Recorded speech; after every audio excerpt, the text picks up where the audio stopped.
ফিলিস্তিনি রাষ্ট্রকে স্বীকৃতি দিয়েছে যুক্তরাষ্ট্র, কানাডা ও অস্ট্রেলিয়া।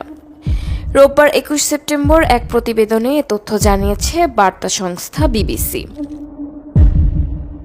প্রতিবেদনে বলা হয়, যুক্তরাজ্যের প্রধানমন্ত্রী কিয়ার স্টারমার ফিলিস্তিনকে রাষ্ট্র হিসেবে স্বীকৃতি দিয়ে একটি বিবৃতি প্রকাশ করেন। এতে তিনি বলেন, আজ আমরা শান্তির আশা ও দুই রাষ্ট্র সমাধানকে পুনরুজ্জীবিত করতে স্পষ্টভাবে ঘোষণা করছি। যুক্তরাজ্য আনুষ্ঠানিকভাবে ফিলিস্তিন রাষ্ট্রকে স্বীকৃতি দিচ্ছি।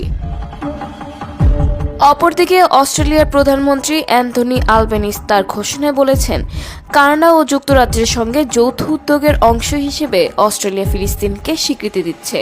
এটি একটি আন্তর্জাতিক প্রচেষ্টার অংশ যা দুই রাষ্ট্রের সমাধানের দিকে সহায়ক হবে।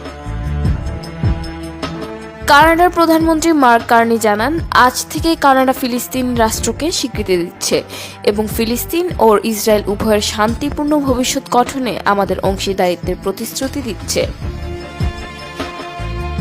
বিবিসির প্রতিবেদনে বলা হয়েছে, বিশ্বের গুরুত্বপূর্ণ তিনটি দেশের এমন সিদ্ধান্ত মূলত মধ্যপ্রাচ্যের শান্তি ও দুই রাষ্ট্রের সমাধানের আশাকে পুনরুজ্জীবিত করার চেষ্টা হিসেবে নেওয়া হয়েছে। যুক্তরাজ্য, কানাডা ও অস্ট্রেলিয়ার এই ঐতিহাসিক স্বীকৃতি ফিলিস্তিন ও ইসরায়েলের জন্য একটি স্থিতিশীল এবং নিরাপদ ভবিষ্যতের প্রত্যাশা প্রকাশ করেছে।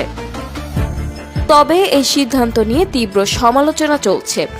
ইসরায়েলের প্রধানমন্ত্রী বেনিয়ামিন নেতানিয়াহু একে সন্ত্রাসকে পুরস্কৃত করা বলে অভিহিত করেছেন।